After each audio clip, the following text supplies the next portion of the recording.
Unaware of his secret identity, she slept with a stranger and got pregnant with quadruplets, a billionaire.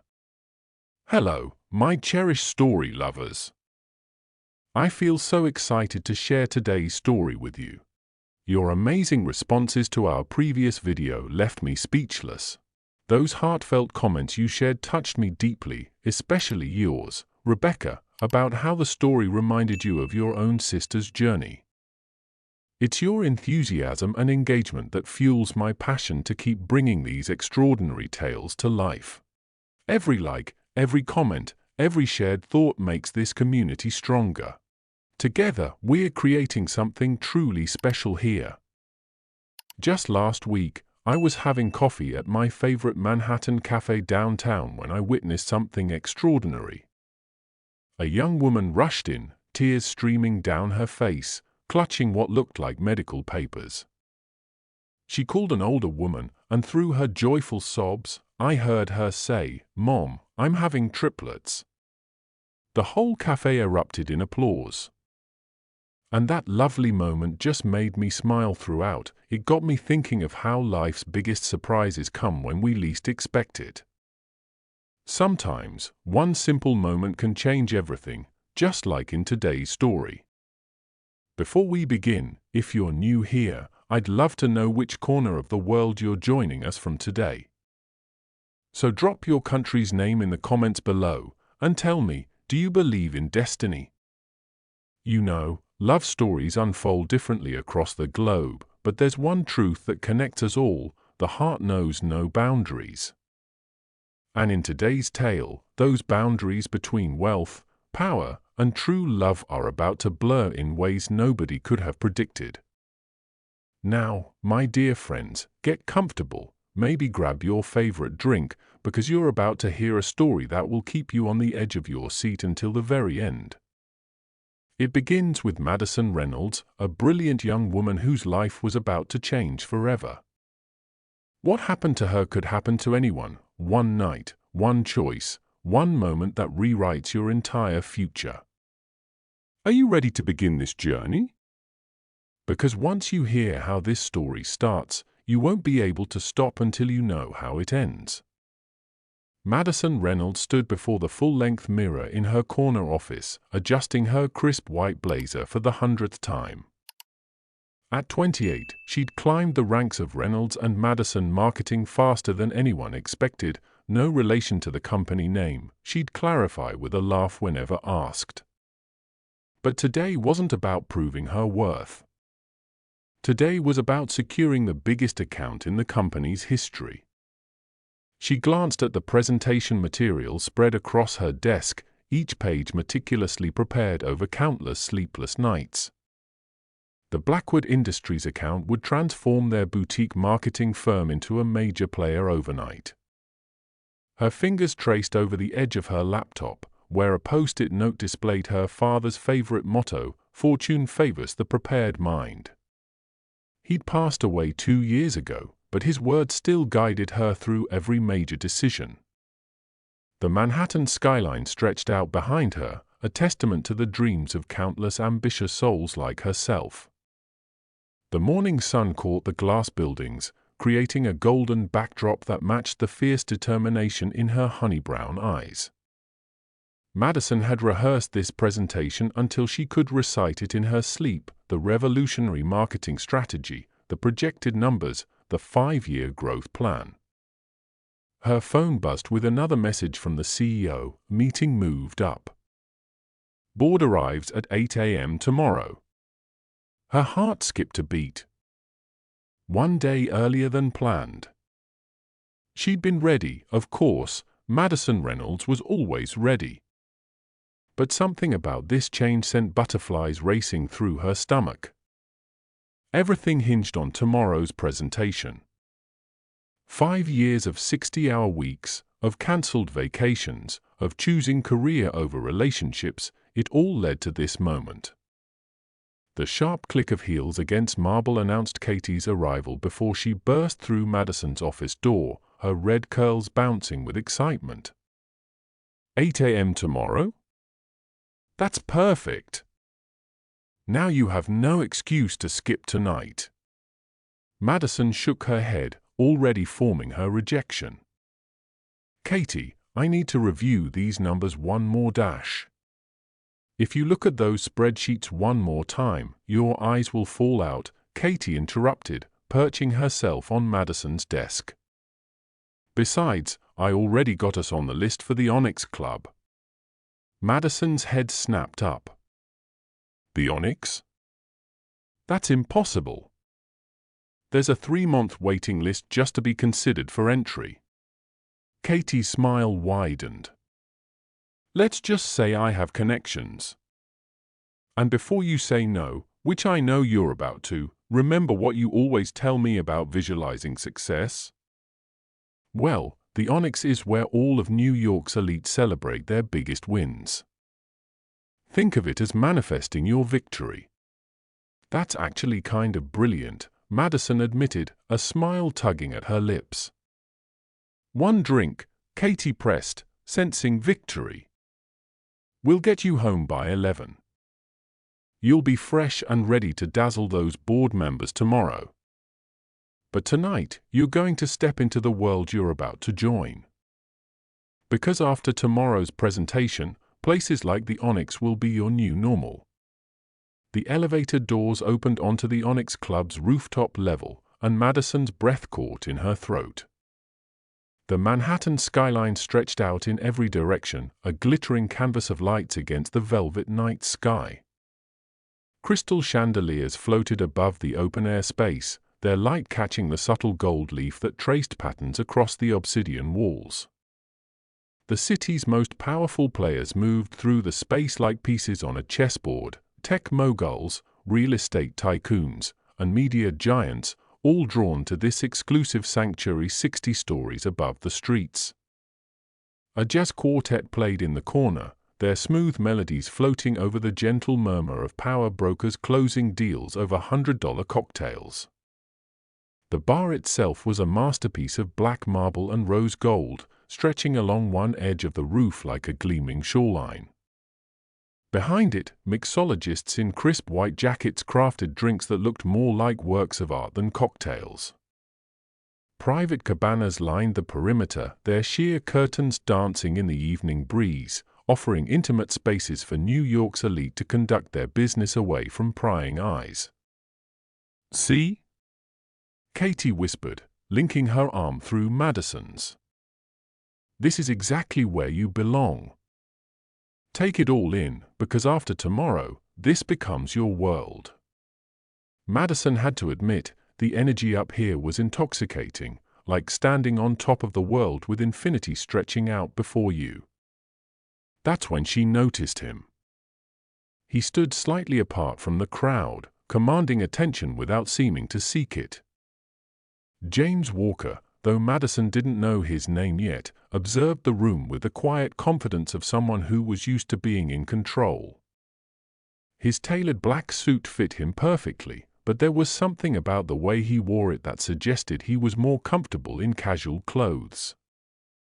He declined a drink from a passing server with a gentle wave, his attention focused on the conversation of a small group of tech entrepreneurs nearby. But Madison, watching him, noticed how he listened more than he spoke, how his blue eyes seemed to catch every detail of the room. There was an intriguing disconnect between his obvious wealth, his watch alone must have cost more than her yearly salary, and the way he carried himself, lacking the entitled air that clung to most of the Onyx's regular patrons. A woman in a designer dress attempted to draw him into conversation, but he smiled politely and stepped away, moving toward the quieter edge of the rooftop. The city lights cast shadows across his face, highlighting sharp cheekbones and the slight tension in his jaw. He looked like a man carrying secrets, and something about that made Madison's pulse quicken. "Who is he?" she whispered to Katie, trying to appear casual as she sipped her champagne. Katie followed her gaze and shrugged. "Never seen him before, which is strange because I know most of the regulars here. Must be new money or visiting from out of town." But honey, that man has complicated written all over him. If only Madison knew just how right Katie was. Because the man watching the city below wasn't just another wealthy patron. James Walker, CEO of Walker Technologies, was supposed to be in Tokyo right now. At least that's what every business publication reported.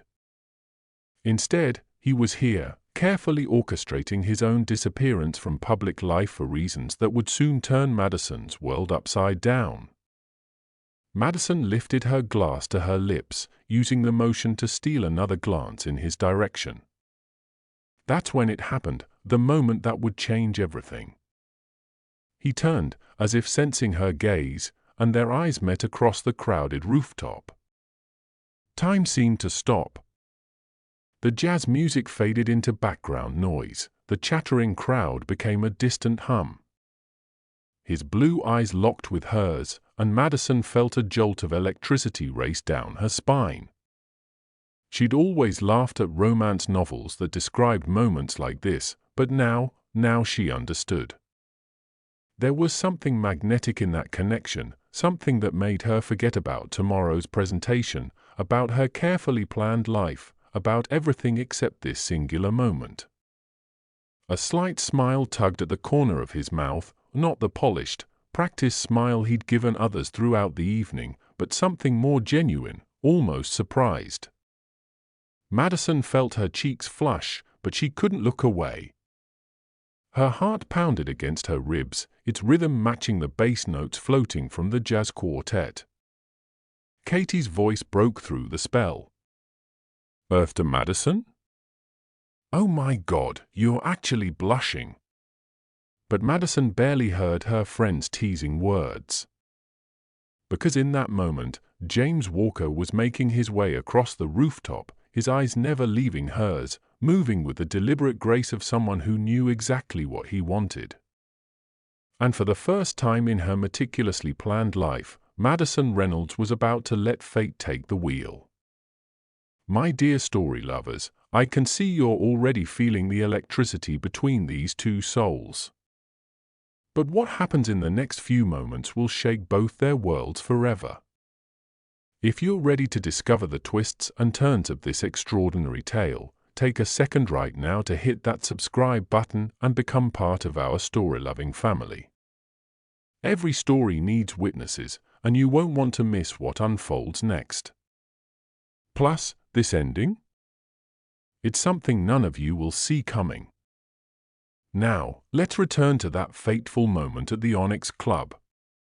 "I couldn't help but notice you weren't drinking," Madison said as he approached, surprising herself with her boldness. "Too good for the Onyx's famous cocktails?" A genuine smile crossed his face, transforming his serious features.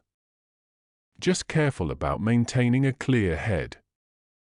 Though I might make an exception tonight." His voice was deep, with a hint of playfulness that matched the gleam in his eyes.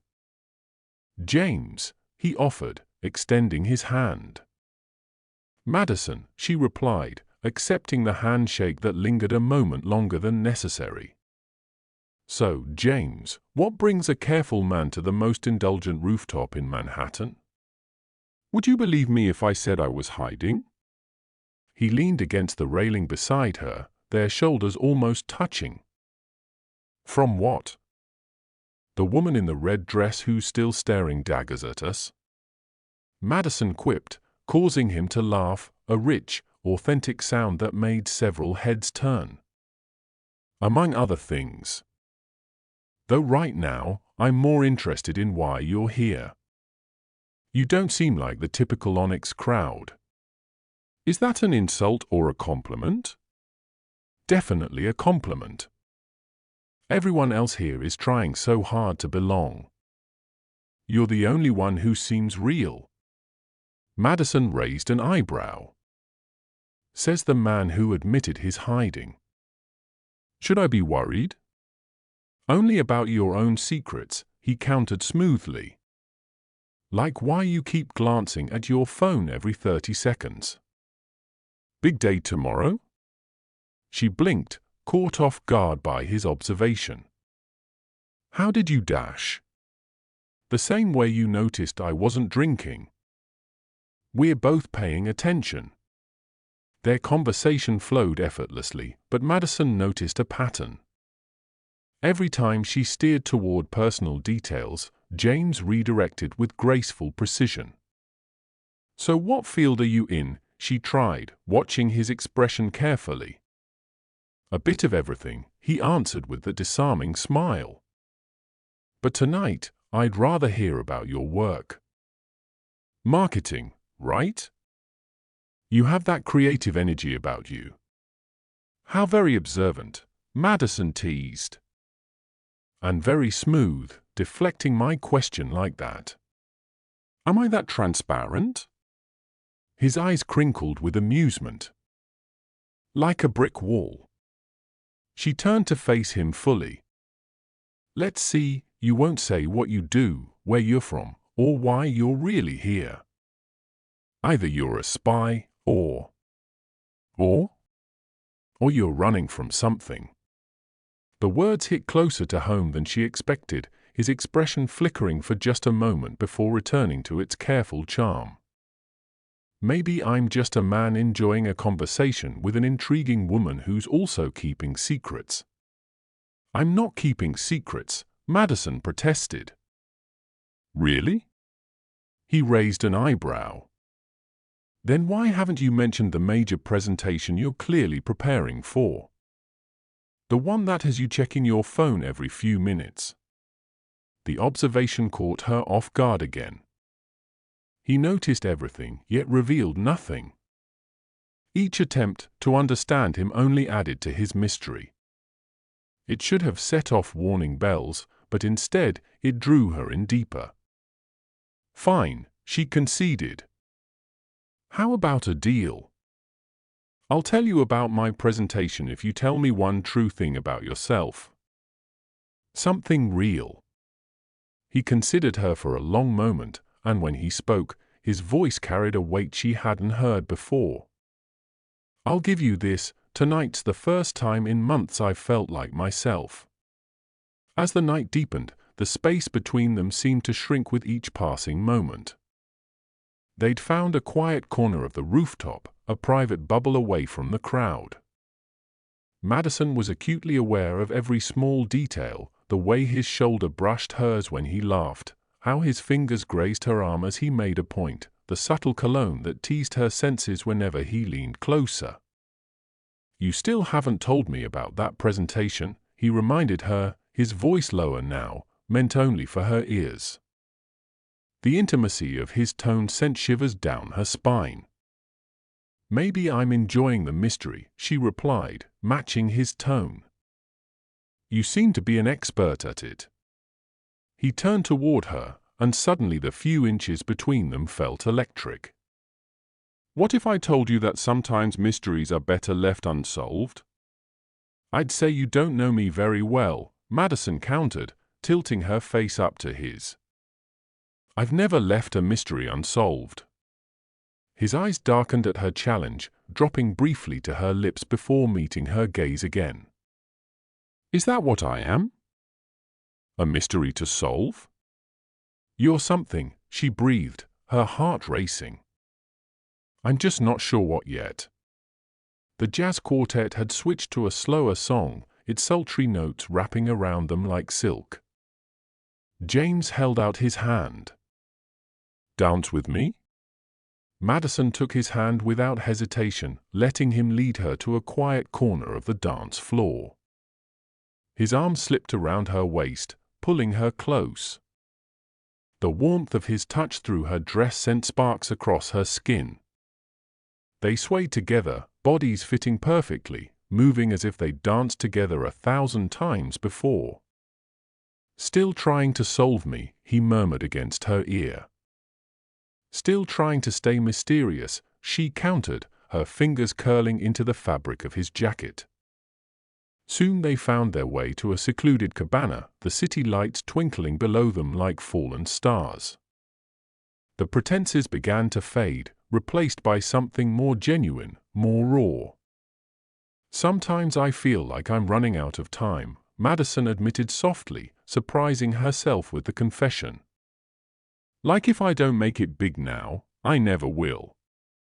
My dad always said. She paused, swallowing hard.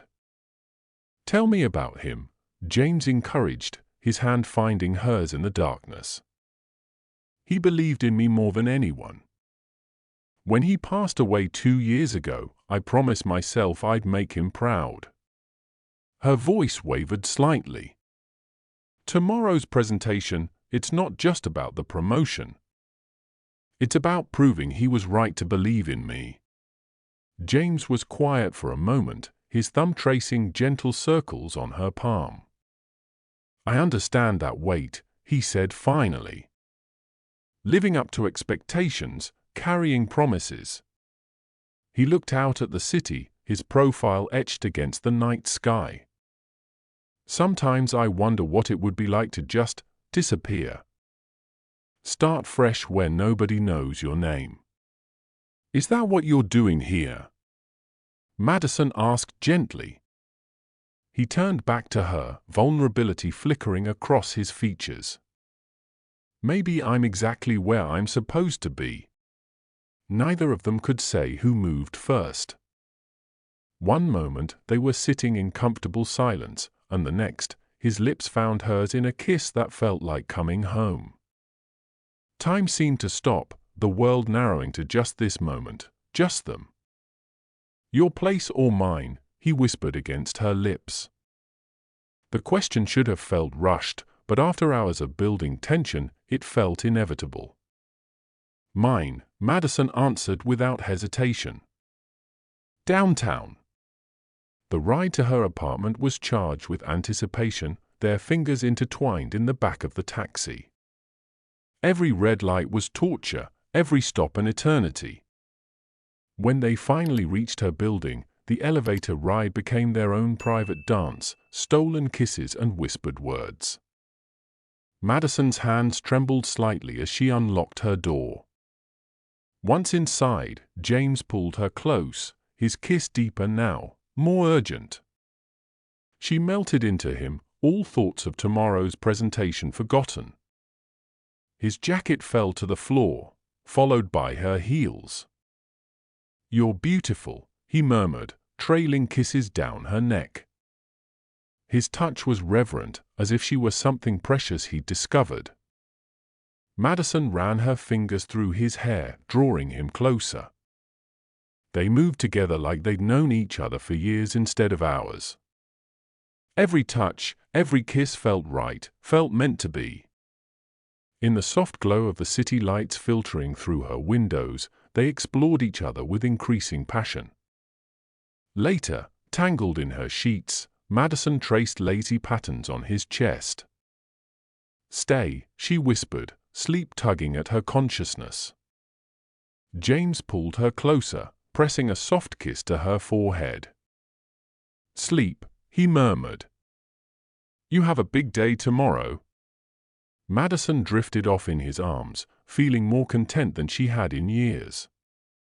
Her last conscious thought was how perfect this moment felt, how right he felt beside her. The first rays of dawn crept through Madison's windows, gently pulling her from sleep. She reached across the bed, a smile already forming on her lips, but her hand found only cold sheets. Her eyes flew open. James?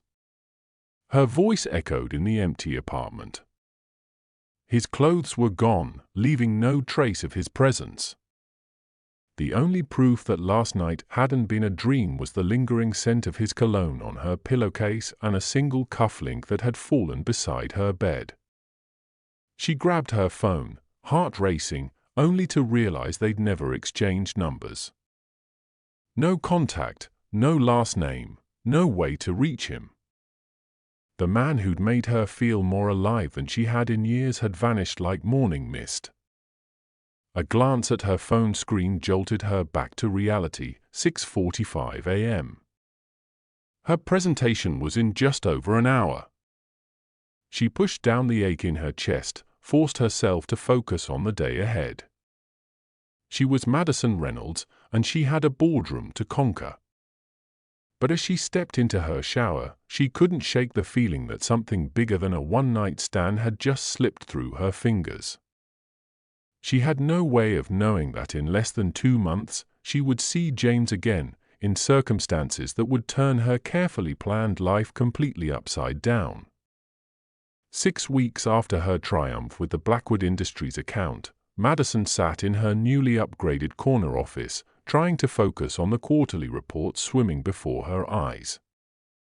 The promotion had come with everything she'd dreamed of: the bigger office, the expanded team, the salary bump. Everything should have been perfect. Instead, she found herself rushing to the bathroom for the 3rd time that morning, her stomach turning at the mere scent of her usually beloved coffee. Something was off.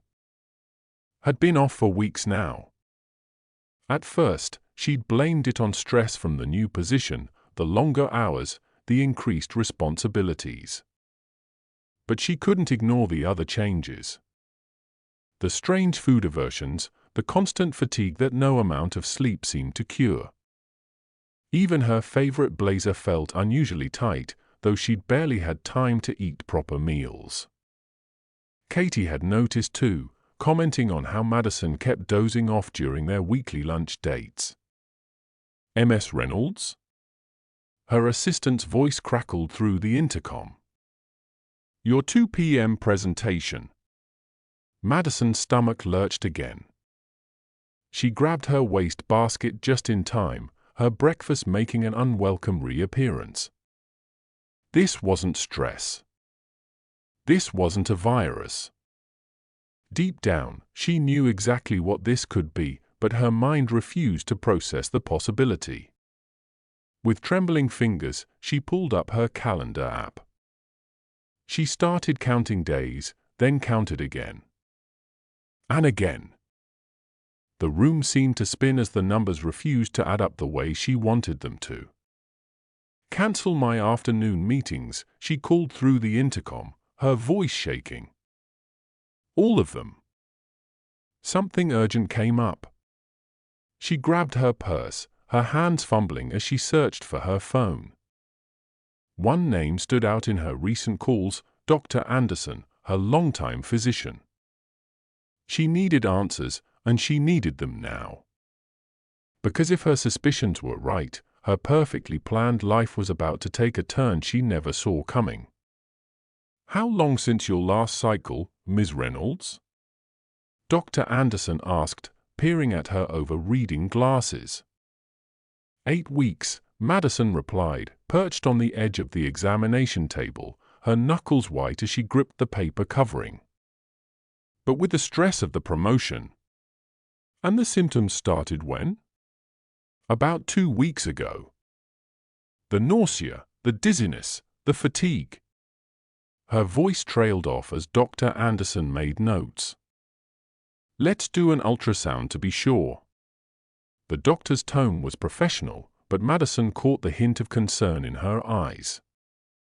The gel was cold on her stomach, the monitor humming to life. Dr. Anderson moved the wand slowly, methodically. Then she stopped. Frowned. Moved it again. Her eyebrows shot up. "Is something wrong?" Madison's heart pounded against her ribs. Dr. Anderson adjusted her glasses, leaning closer to the screen. "Ms. Reynolds. I'm detecting multiple heartbeats." The room started to spin. "Multiple? What do you mean multiple?" "Here," Dr. Anderson pointed to the screen. "And here, and here, and..." She paused, double-checking her findings. "Madison, you're not just pregnant. You're carrying quadruplets." The words hung in the air like suspended time. "Quadruplets. For babies." Madison's mouth opened, but no sound came out. "I know this is overwhelming," Dr. Anderson said gently, handing her a tissue she hadn't realized she needed. "Each baby appears to be approximately 6 weeks along." All for heartbeats are strong and steady. For heartbeats. The room seemed too small suddenly, the walls closing in. 6 weeks. That night at the Onyx. James. The mysterious man who disappeared without a trace was about to become the father of not one, but 4 babies. This is an extremely rare occurrence, Dr. Anderson continued, her voice seeming to come from far away. Spontaneous quadruplet pregnancies happen in about 1 in 571,787 pregnancies. Given the unique circumstances, we'll need to set up immediate appointments with maternal-fetal specialists. Madison nodded mechanically as Dr. Anderson outlined the medical requirements, special nutritionists, more frequent checkups, potential bed rest. Words like a high-risk pregnancy and fetal monitoring are floated past her. Madison? Dr. Anderson's voice cut through the fog. I need to know you're hearing me. This pregnancy will require significant lifestyle changes. Your work schedule, your stress levels, everything will need to be adjusted. I hear you, Madison whispered, her hand unconsciously moving to her still flat stomach. I just, 4 babies. 4. And their father. She stopped, the reality of her situation hitting her full force. Madison barely made it to her car before the tears started. She fumbled with her keys, hands shaking so badly she dropped them twice. Finally inside, she gripped the steering wheel, her knuckles turning white as the first sob escaped. 4 babies, she whispered to her empty car. 4. The word kept echoing in her mind, each repetition bringing a fresh wave of panic. Her carefully structured world was shattering around her. The promotion she'd worked so hard for, the career path she'd mapped out since college, all her plans. She pressed her forehead against the cool leather of the steering wheel, trying to steady her breathing. Dad, what am I supposed to do? The question broke something inside her, and suddenly she was crying harder than she had since his funeral. Her phone buzzed, another meeting notification. The real world continued spinning while hers had just tilted on its axis. How was she supposed to run a marketing department while carrying 4 babies? How would she explain this to the board? To her mother? To everyone who'd supported her career? And James? The mysterious man who'd given her the most passionate night of her life had also given her the biggest challenge she'd ever face. No last name. No phone number. No way to find him. Would she ever see him again? Would these children grow up wondering about their father? I can't do this alone, she whispered, her voice breaking. I can't. But even as the words left her mouth, she felt a tiny flutter of something else beneath the panic, strength. The same strength that had carried her through losing her father, through fighting her way up the corporate ladder, through every obstacle life had thrown at her. Her hand drifted to her stomach again. We'll figure this out, she promised, not sure if she was talking to herself or the tiny lives growing inside her. Somehow, we'll figure this out. I'm coming over right now. Don't move. Katie's voice left no room for argument. 20 minutes later, she burst through Madison's apartment door, arms loaded with grocery bags. I brought ice cream, chocolate, those weird pickles you've been craving, though now we know why, and enough tissues for a small army. Katie dropped everything on the kitchen counter and turned to face her friend. Now, tell me everything again, slowly. Madison sat curled on her couch, still in her work clothes. 4 babies, Katie. 4. I don't even have 1 crib, let alone 4. I don't know the first thing about being a mother, and their father. Okay, stop. Katie sat beside her, grabbing her hands. First of all, you're the most capable person I know. You ran a marathon with 3 weeks of training. You landed the biggest account in your firm's history. You can handle anything. This is different, Madison protested weakly. You're right, it is different. Because this time, you're not doing it alone. Katie squeezed her hands. I'm here. Your mom will be here. We'll build a village around these babies. The board. Madison started. Can't legally fire you for being pregnant. And won't want to, because you're the best they've got. Katie's tone turned fierce. And if they try anything, my brother's still a lawyer who loves taking on corporate cases. For the first time since leaving the doctor's office, Madison felt a small smile tugging at her lips. What would I do without you? Lucky for you, you'll never have to find out. Katie pulled her into a tight hug. Now, let's start making lists. You know how you love lists. Cribs, car seats, bottles. Oh. And names. We need 16 names, for first names and for middle names. The story broke on a Tuesday morning. Madison was in a meeting when her phone started buzzing non-stop. The headline blazed across her screen, rising marketing executive expecting quadruplets, mystery father sets Manhattan social scene ablaze. Someone from the doctor's office must have leaked the news. By lunch, every major gossip site in New York had picked up the story. Manhattan's most intriguing pregnancy mystery, one headline declared. Another read, Quadruplets for power executive, who's the father?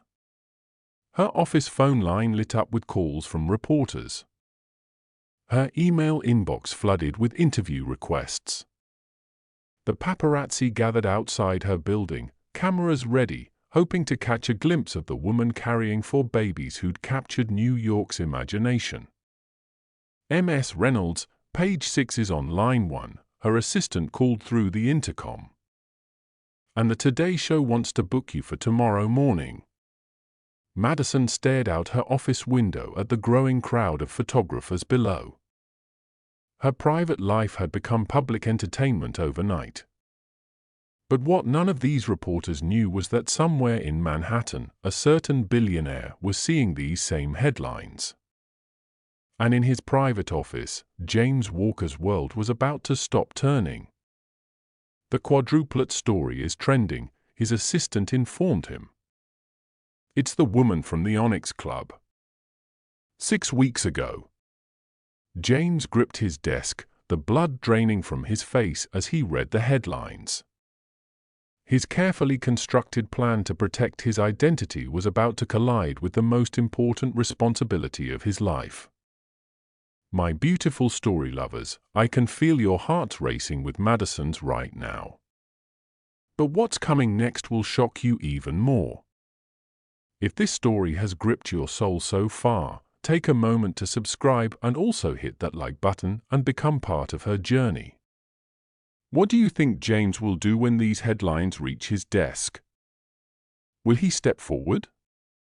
Does he have secrets bigger than we know? Share your thoughts in the comments below, because the next part of this story, well, it might just leave you speechless. Now, let's see what happens when their worlds collide again. We got it! Katie burst into Madison's office, waving a contract folder. Walker Technologies just signed with us. The biggest tech company in the country chose our firm. Madison looked up from her computer, one hand resting on her now visible baby bump. At 3 months pregnant with quadruplets, she'd thrown herself into work harder than ever, determined to prove her condition wouldn't affect her performance. That's impossible, Madison said, shaking her head. Walker Technologies never outsources their marketing. They have an in-house team of over 100 people. Well, they just did. And guess what? They specifically requested you to lead the account. Katie dropped the folder on Madison's desk. Apparently, your work with Blackwood Industries caught their attention. The board is ecstatic. Madison flipped through the contract, her eyes widening at the numbers. This was bigger than Blackwood. This could secure her position and her baby's future for years to come. But something felt off about the timing. There's more, Katie continued, practically bouncing with excitement.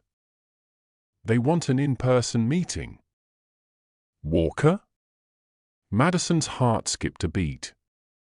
She'd been so busy managing her pregnancy and her career, she hadn't had time to follow tech industry news.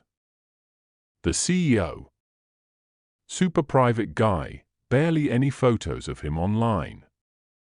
He's been out of the country for months, but apparently he's back and wants to meet the team personally. Madison's hand tightened on the contract. James. Walker. It couldn't be, could it? The room suddenly felt too warm, memories of that night at the Onyx flooding back.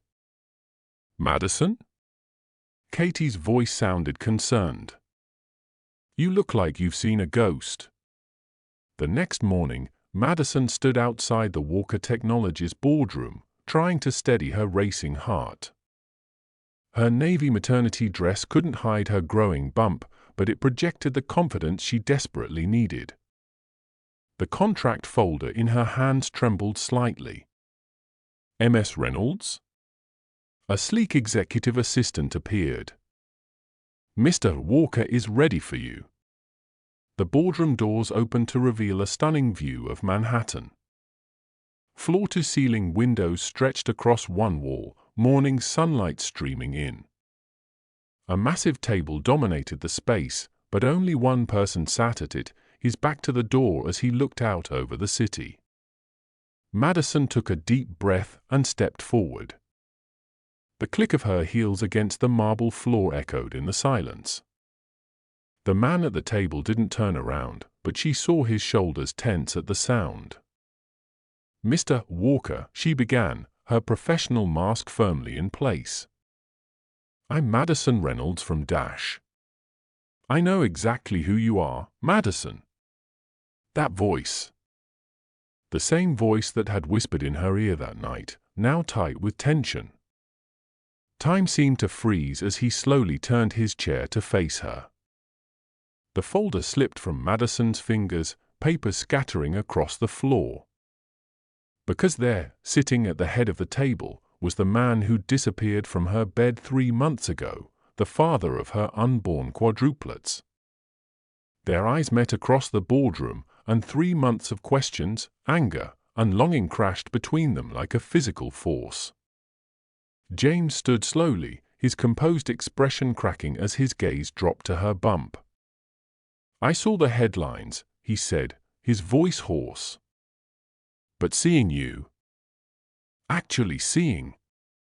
He took a step forward, then stopped, as if afraid to come closer. Madison's hands instinctively moved to her stomach. For heartbeats, she said, her voice barely above a whisper. That's what the doctor said. For babies. For lives you helped create and then vanished without a trace. The color drained from his face. He gripped the back of his chair, knuckles white.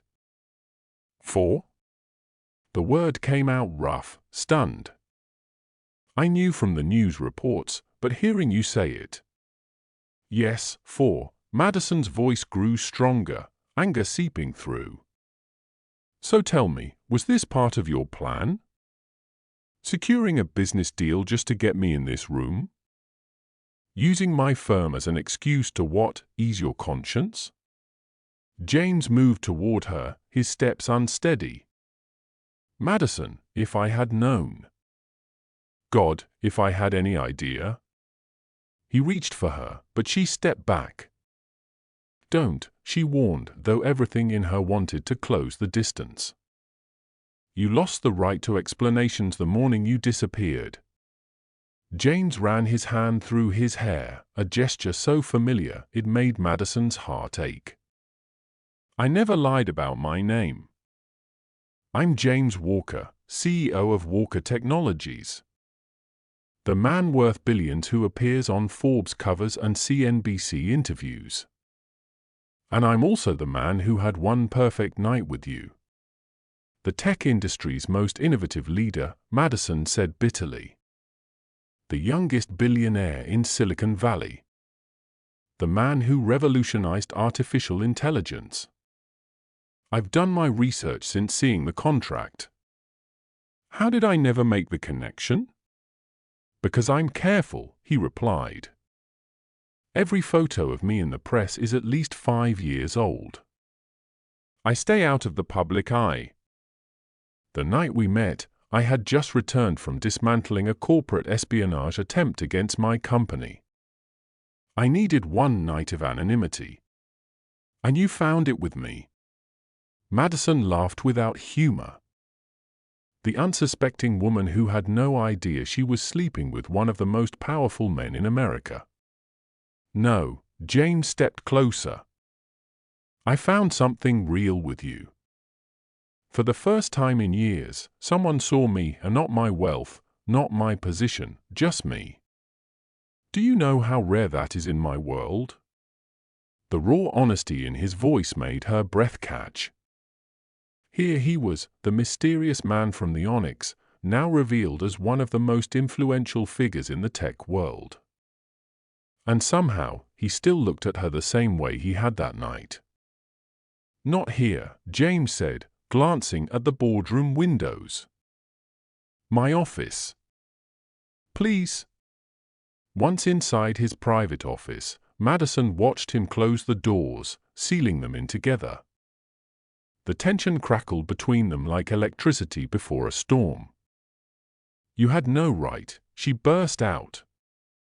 "No right to disappear, then waltz back into my life through a business deal.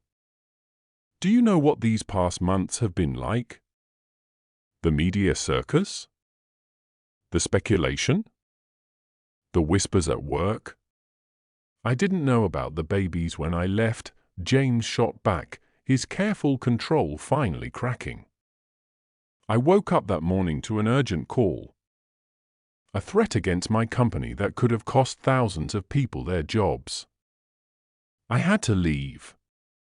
Phones exist, James. Paper and pen exist." Madison's voice rose. "You're a tech genius. You couldn't figure out a way to leave a message?"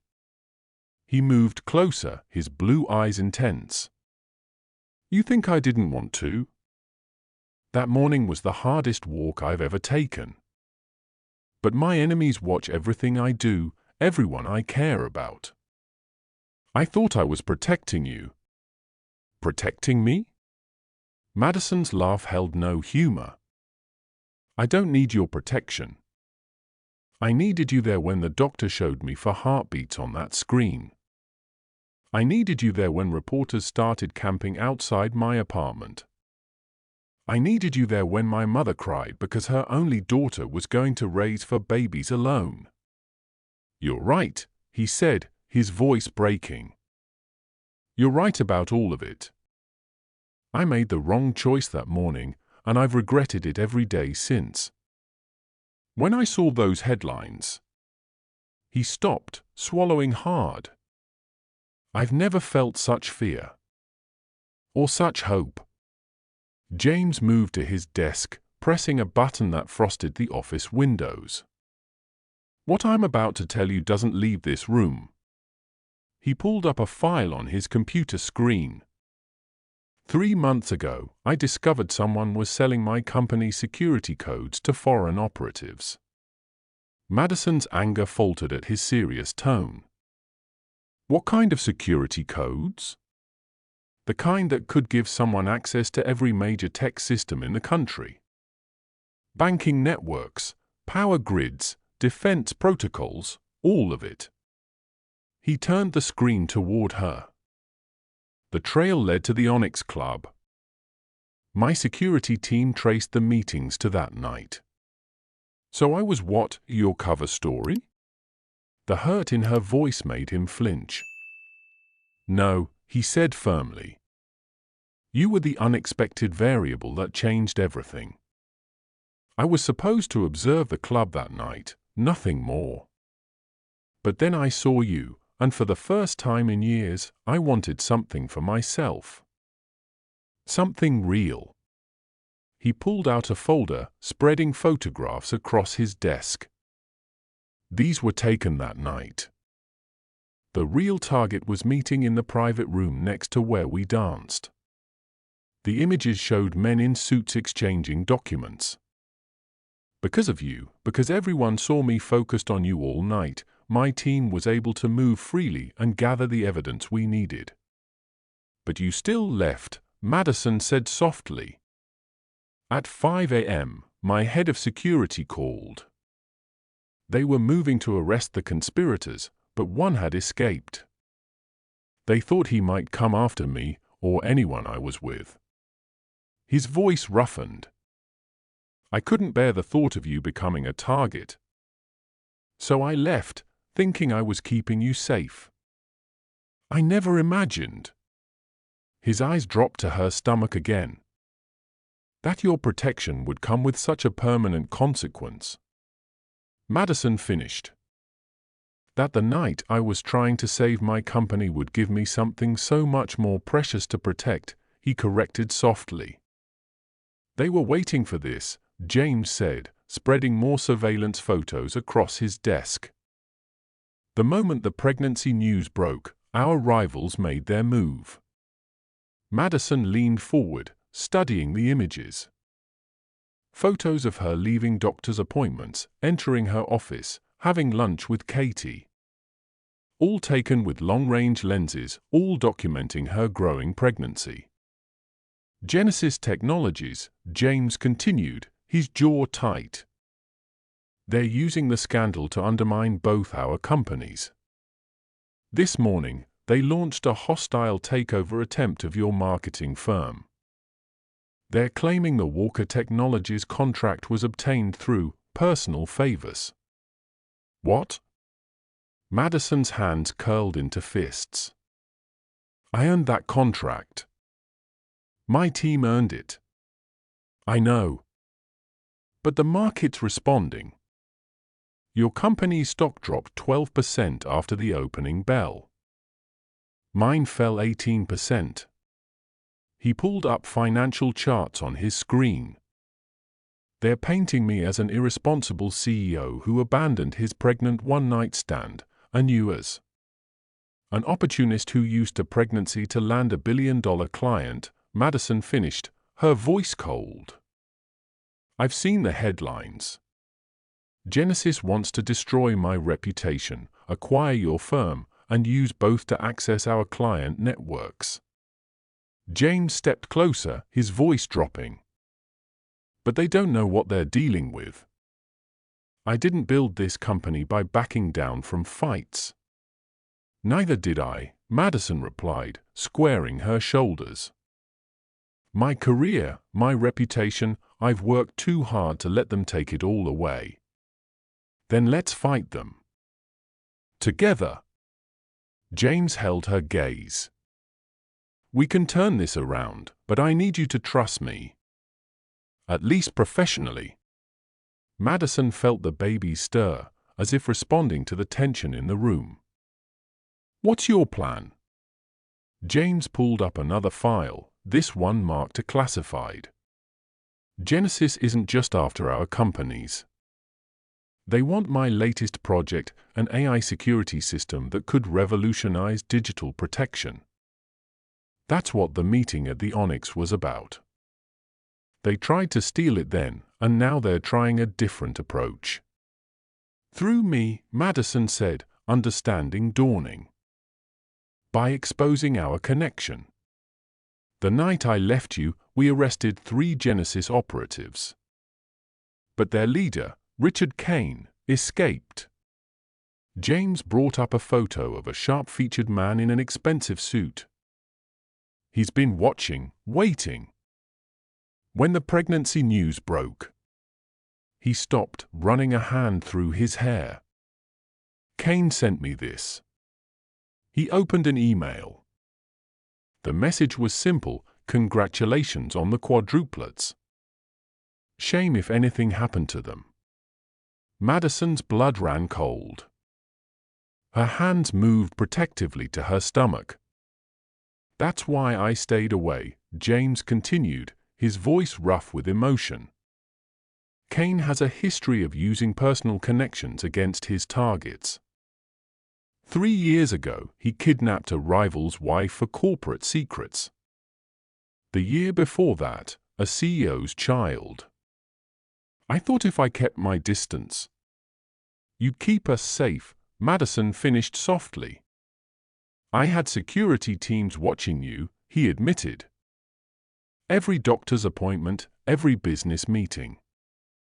Making sure Kane's people kept their distance. But I couldn't stay away myself without raising suspicions. I couldn't warn you without putting you at risk. And now? Now Kane thinks he's found my weakness. But he's wrong. James's eyes hardened. He thinks discovering our connection gives him power over me. Instead, it's freed me to finally fight back openly. To protect what's mine. The possessive tone in his voice sent shivers down Madison's spine. I'm not yours, James. No, he agreed, his eyes dropping to her stomach. But they are. And I will burn my entire empire to the ground before I let Kane harm any of you. Madison paced James's office, hyper-aware of his presence behind her. Every instinct screamed at her to run, to protect herself from falling for him again. But another part of her, the part that remembered the tenderness in his touch that night, wanted to close the distance between them. I can't just forgive you, she said finally, turning to face him. You left me alone. For months, I sat in doctors' offices, terrified, thinking the father of my babies cared so little he couldn't even leave a note. Madison. He stepped toward her, and the familiar scent of his cologne made her heart race. No, she held up a hand. Let me finish. You say you were protecting me, and maybe you were. But I'm carrying 4 lives inside me. Your children. Do you know how many nights I lay awake wondering if something in your genetic history could affect them? If they might have health issues I needed to know about? James's face crumpled with guilt. You're right. I was so focused on external threats, I didn't think about. That's the problem, she cut him off. You didn't think about the daily reality of this pregnancy. And now you're here, with your intensity and your protection and your plans, and my hormones are going crazy because apparently my body remembers exactly how good that night was. She stopped, blushing as she realized what she'd admitted. James's eyes darkened, and the temperature in the room seemed to rise. I remember too, he said softly. Every detail. Every moment. It's all I've thought about for 3 months. He was closer now, close enough that she could see the flecks of gray in his blue eyes. Her traitorous heart sped up, her body swaying toward him like a magnet finding true north. I hate that you still affect me like this, she whispered. Like what? His voice was low, dangerous. Like I might forgive you anything just to feel your arms around me again. The headlines exploded the next morning. Someone had photographed Madison entering Walker Technologies, and the media frenzy reached new heights. Tech billionaire revealed as mystery father of quadruplets, Walker Technologies CEO and pregnant executive, the full story: America's most eligible bachelor to become father of 4. Madison could barely make it into her office building. Reporters crowded the entrance, shouting questions. Ms. Reynolds, was this a planned pregnancy? Did you know who James Walker was that night? Is the business contract related to the pregnancy? James had it even worse. News helicopters circled Walker Technologies' headquarters. Business networks ran constant coverage, analyzing how the scandal might affect stock prices. Social media exploded with theories and opinions. "Your phone's ringing again," Katie said, poking her head into Madison's office. "Good Morning America wants an exclusive. Tell them what you told the last 10 shows." No comment. Madison rubbed her temples. "How did they even get my private number?" Her phone buzzed with a text from James, "Turn on CNN." She clicked on the TV just in time to see Genesis Technologies CEO, Richard Kane, giving an interview. "We're concerned about the integrity of recent contracts," he said smoothly. "When personal relationships influence business decisions of this magnitude." Another text from James, "He's baiting us. Don't respond." But the damage was spreading. Clients were calling, investors were nervous, and both their companies' stocks continued to fall. The media painted their story as either a calculated business move or a scandalous affair. No version acknowledged the truth. Madison's phone buzzed again. This time, a private video call from James. "We need to take control of this narrative," he said without preamble. "But we do it our way, on our terms." "For babies?" Madison's mother collapsed onto the sofa, fanning herself with a magazine. "With James Walker? The James Walker? The man whose face is on my coffee mug?" She held up her world's top tech innovators mug in disbelief. "Mom, please try to stay calm," Madison said, though calm had left the building hours ago.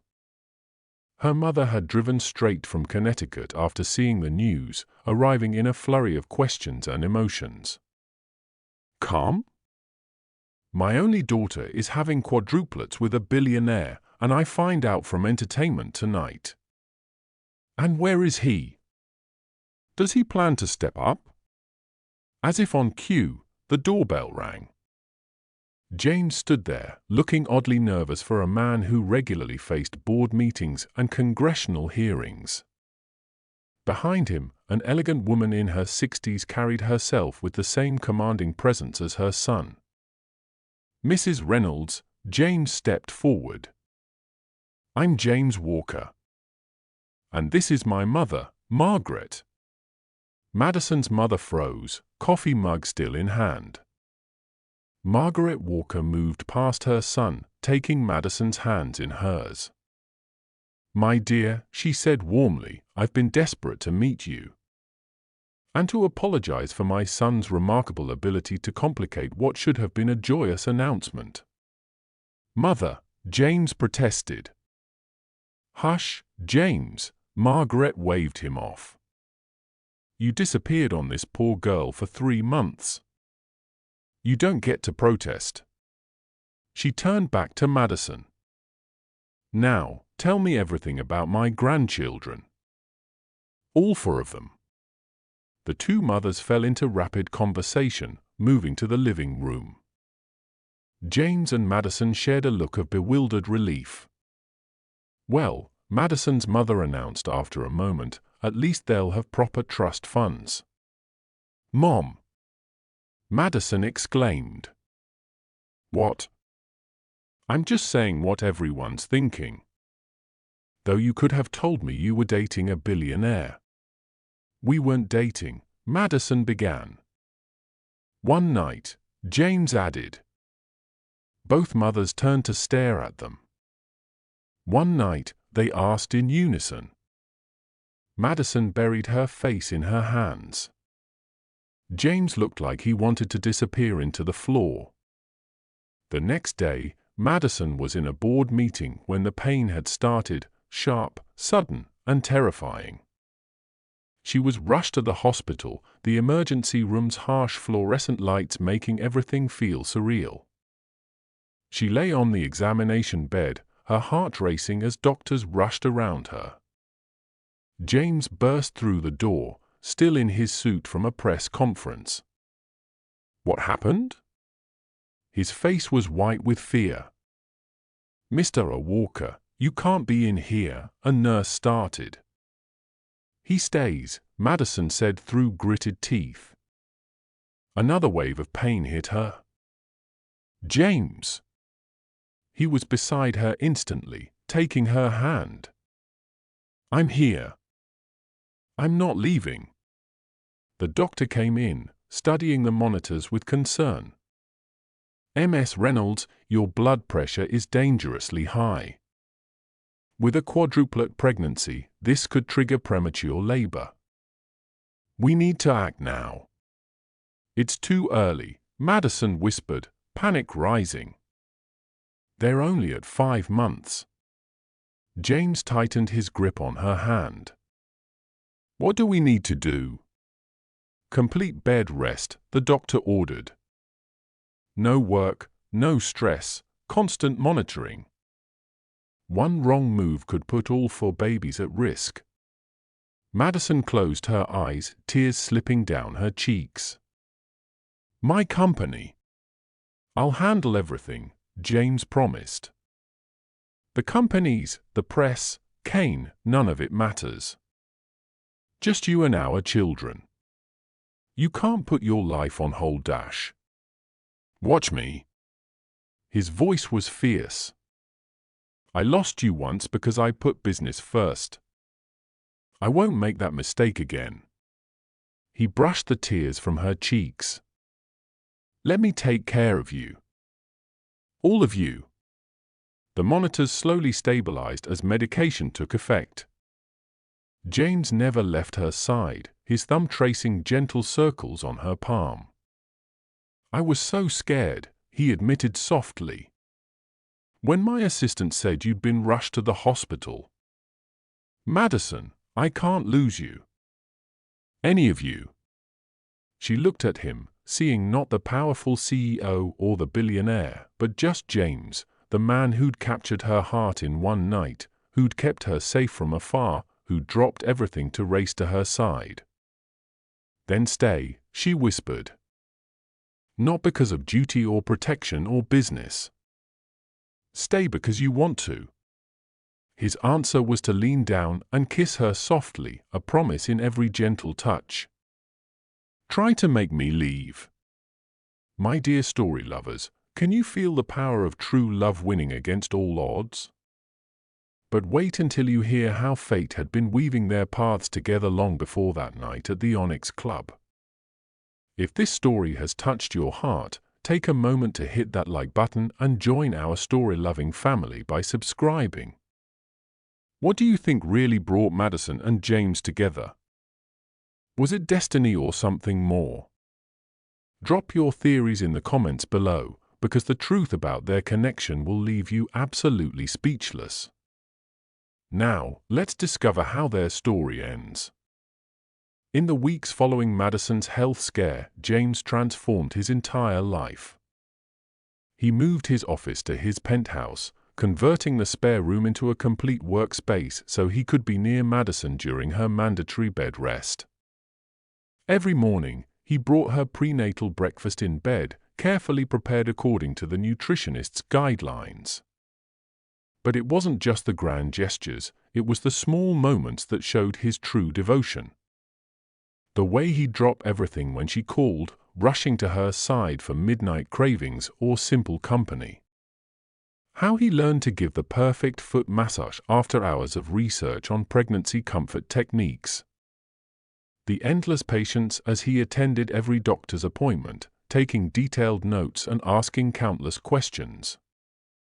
He even faced down the board of Walker Technologies, announcing he'd work remotely until the babies were born. When they protested, he simply said, "I have billions in personal wealth." Would you prefer my resignation? They never questioned his priorities again. The press caught wind of his dedication.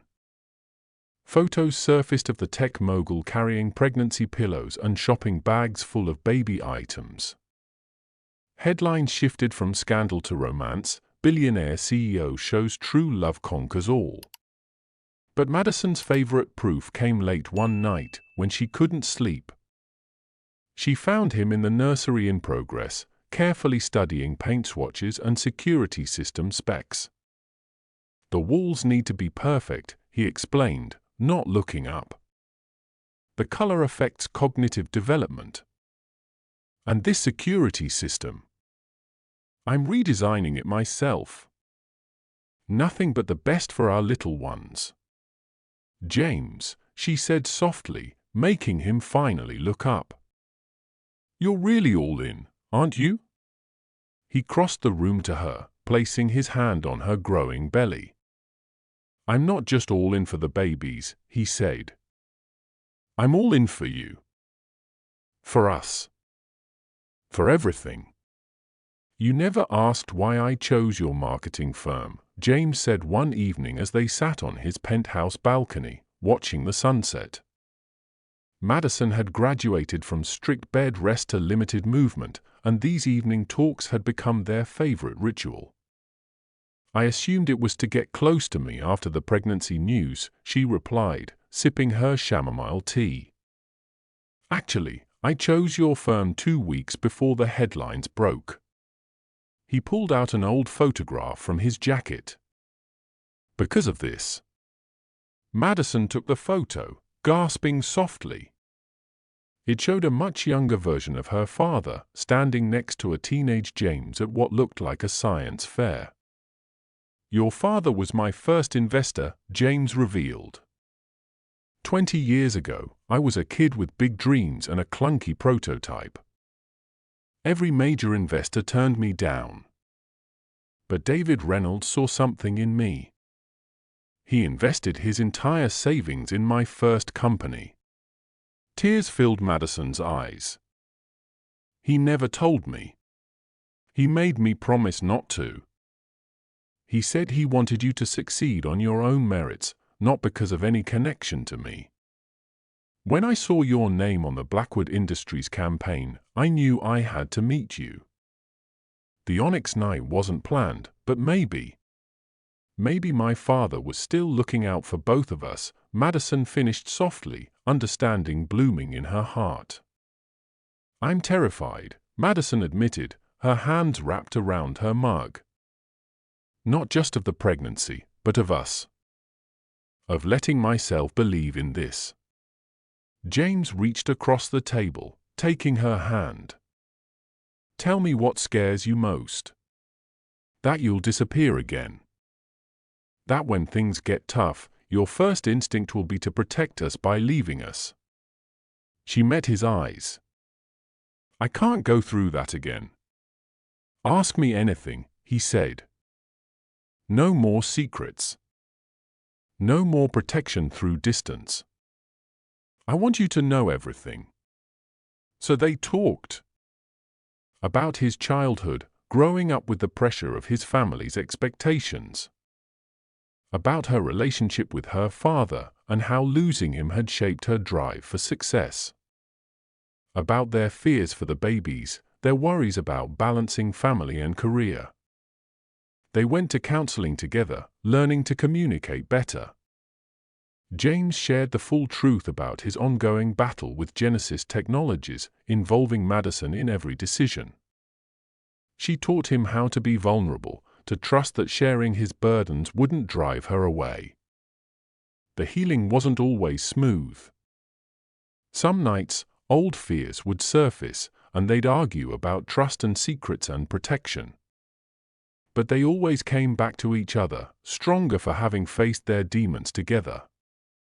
I don't need you to be perfect, Madison told him after one particularly heated discussion.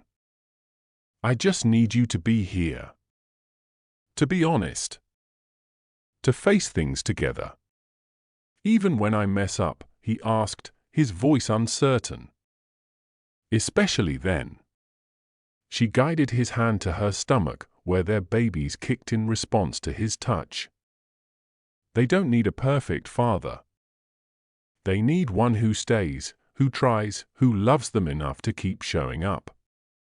Eventually, the babies decided to make their entrance during a board meeting, though this time, James was the one presenting when Madison's call came through. "They're coming," was all she said. He ended the meeting mid-sentence, leaving 30 stunned executives staring at an empty screen. The hospital erupted into controlled chaos when they arrived. Teams of specialists stood ready, one for each baby. Madison gripped James's hand as contractions intensified. "Remember what Dr. Phillips said," James coached, his voice steady despite his pale face. "We need to get them past 30 weeks. Just hold on a little longer." "Easy for you to say," Madison gasped. "You try carrying 4 babies at once." Hours passed in a blur of pain and determination. Their mothers paced the waiting room while Katie ran interference with the press gathering outside. Through it all, James never left Madison's side, supporting her through each contraction. "The first baby's coming," Dr. Phillips announced. "Ready?" Madison bore down, James's hand probably permanently bruised from her grip. A cry pierced the air, strong and healthy. "Girl," the doctor called out. "Baby A is perfect." 3 more times they went through the intense process. 3 more cries joined the first, each one a miracle of its own. 2 girls, 2 boys, the nurse announced, as teams of specialists checked each tiny infant. "All healthy." James pressed his forehead to Madison's, tears streaming down his face. "You did it," he whispered. "You're incredible." Later, in a private room surrounded by 4 clear bassinets, they marveled at their tiny miracles. Each baby was small but strong, their features a perfect blend of both parents. "They need names," Madison said softly, watching James cradle their firstborn daughter. "I was thinking," he replied, his voice thick with emotion, "maybe we could name her after your father, Davina." Madison's eyes filled with tears as she looked at their 4 perfect babies, Davina, Thomas, Rose, and Michael. 4 new lives born from one night of fate, destiny, and maybe a father's final gift to his daughter. The first month with the babies tested them in ways no business challenge ever had. Long nights blended into exhausted days as they learned to care for 4 newborns. But through the chaos, they built something precious, genuine trust. James proved himself in countless small moments. The way he'd wake up before Madison stirred, already warming bottles for the 3 a.m. feeding. How he'd noticed when she was overwhelmed and would whisk 2 babies away for daddy time, giving her space to breathe. The gentle way he supported her healing body while she nursed, never complaining about sleep deprivation or endless diaper changes. "You're different," Madison observed one night as they tag-teamed baby duty. "The man I met at the Onyx would never have handled spit up with such grace." James smiled, bouncing Thomas while heating Rose's bottle. The man at the Onyx didn't know what he was missing. "I spent years protecting my company, my wealth, my secrets. Now," he gazed at their children, "now I know what's really worth protecting." She watched him move expertly between the babies, remembering how uncertain he'd been just weeks ago. "When did you become so good at this?" "I studied," he admitted. "While you were pregnant. Read every book, took online courses, practiced with dolls when you were sleeping. I wanted to be ready." The confession touched her deeply. This powerful man who commanded boardrooms had humbled himself to learn baby care, determined not to fail his family. I trust you, she said suddenly, the words falling from her lips like a gift. Not because you're perfect at this, but because you try. Because you stay. Life settled into a beautiful chaos all their own. James converted half his penthouse into a state-of-the-art nursery, complete with a feeding station that would make NASA jealous. Madison mastered the art of conference calls while burping babies, often conducting business with a sleeping infant in her lap. They learned to work as a seamless team. Morning routines became an elegant dance, James handling the boys' morning bottles while Madison nursed the girls, trading babies with practiced ease. Their mothers took turns helping, though James insisted on keeping their core staff small and thoroughly vetted. I never thought I'd see the day, Katie marveled, watching James pace the living room with two babies while orchestrating a merger via earpiece. The most powerful tech CEO in America, covered in baby drool. Madison smiled, watching him pause his business call to kiss Davina's forehead. He transformed his entire company, instituting remote work policies and creating an on-site daycare that set new industry standards. Walker Technologies' stock soared as he became the face of modern work-life balance. They built their own traditions. Sunday brunches with both families, where their mothers competed for grandchild snuggles.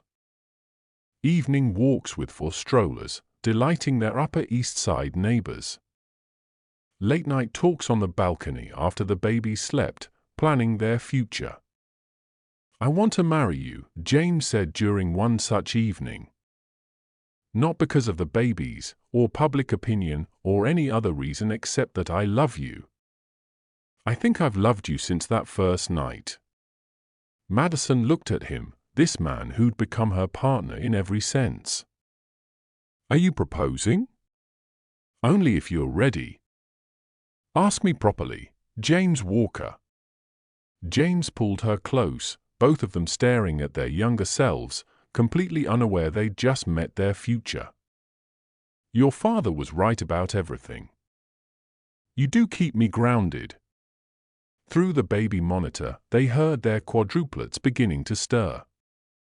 For little miracles born from a chance encounter that maybe wasn't so chance after all. While Madison was caught up admiring her babies, James went down on one knee pulling out a ring from his pocket. He held her hand, kissing it softly. He asked, "Will you spend the rest of your life with me, Mrs. Walker?" Madison smiled, looking at him. She spoke, "I've been ready for 20 years. I just didn't know it." Both laughed as he put the ring in her hand.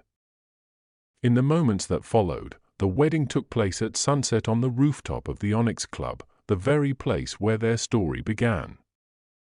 The space had been transformed into a magical garden, with thousands of white roses and crystal chandeliers floating above the guests. Madison walked down the aisle with her 6-month-old miracles in a custom-designed procession.